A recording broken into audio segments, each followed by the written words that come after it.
In the heart of the forest, long ago, Jung found himself lost among shadows and echo of inner chaos. The world around was silent, yet within him stirred a desire to understand the roots of control and freedom, a journey that would redefine the very core of his soul. Sitting amidst centuries of wisdom, Jung sensed a whisper, a call to unravel the bindings of the mind. He questioned whether authority outside could truly imprison the spirit, or if the power to break free originated from within himself, waiting patiently to be uncovered. One night, visions swirled like a storm, chaos dancing with order, showing that within turmoil lies the seed of liberation. Jung realized that true control is an illusion. Freedom begins when we confront and integrate the chaos lurking beneath our surface. Gazing into the fractured mirror, Jung saw his fractured self, parts had hidden or denied. Recognizing this shattering was the first step towards unshackling notions that governed him. Freedom meant facing every fragment of his psyche, not avoiding it as the world had taught. Deep within the cavern of his mind, Jung journeyed into the darkness. Subconscious fears and doubts surfaced, those invisible chains of control, yet beneath their weight lay the possibility of awakening, of reclaiming his autonomy from unseen influences.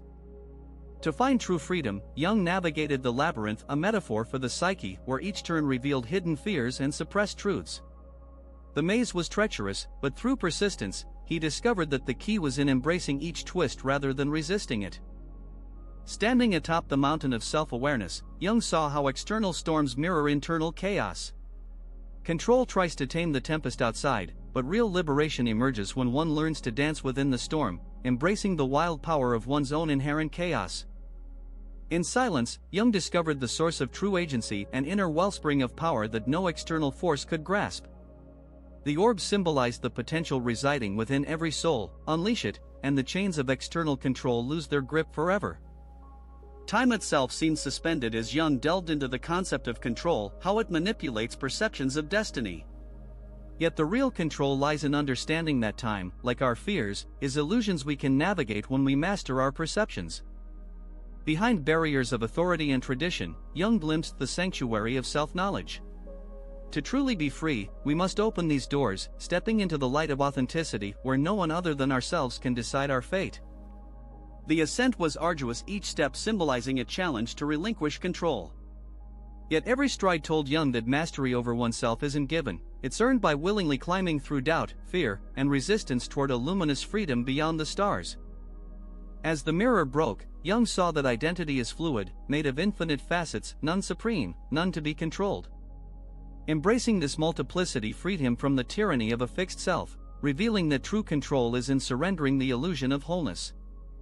The ocean of the unconscious roared with voices, each wave a message from depths we dare not usually hear. Jung learned that the voices we try to silence are actually gateways, empowering us when we listen and integrate them into our quest for authentic freedom. Jung recognized that the roles imposed by society are acts we've learned to perform.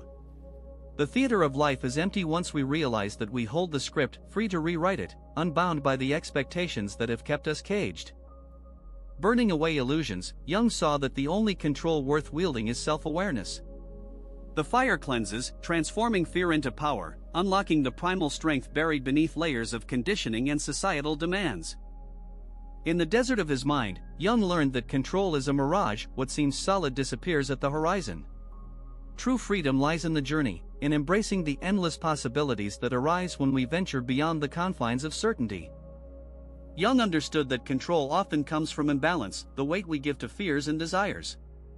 Balance emerges when we weigh ourselves lightly, recognizing that surrendering the heavy load grants us unshakable inner freedom. The lake mirrored the stability within, grounded yet fluid. Jung saw that by embracing his inner serenity, he protected himself from external chaos, realizing the power to remain unshaken in the face of life's relentless tide. The tree's strength was rooted in its acceptance of both darkness and light.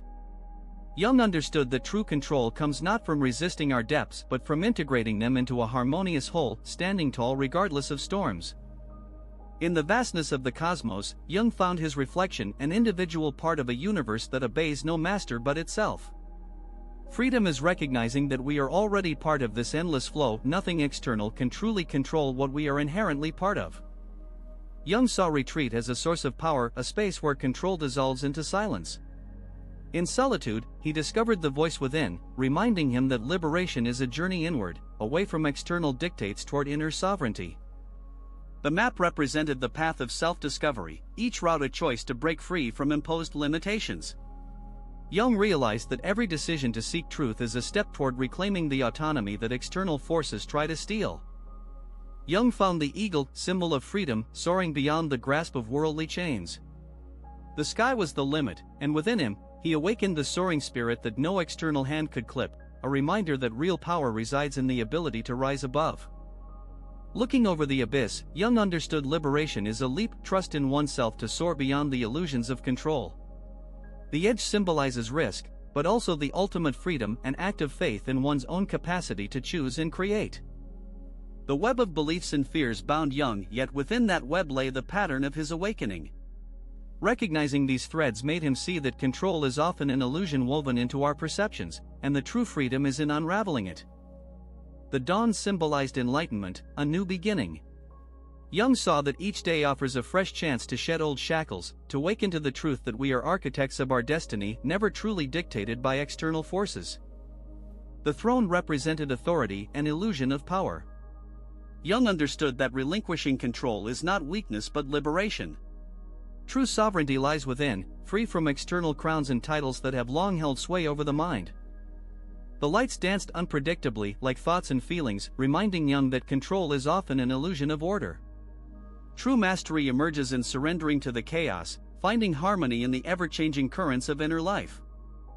Standing at the peak of self-awareness, Jung realized that the greatest victory is freeing oneself from oppressive forces, inside and out. In acceptance and understanding, he found a profound peace. Nobody will control him again, not in his mind, nor in his soul.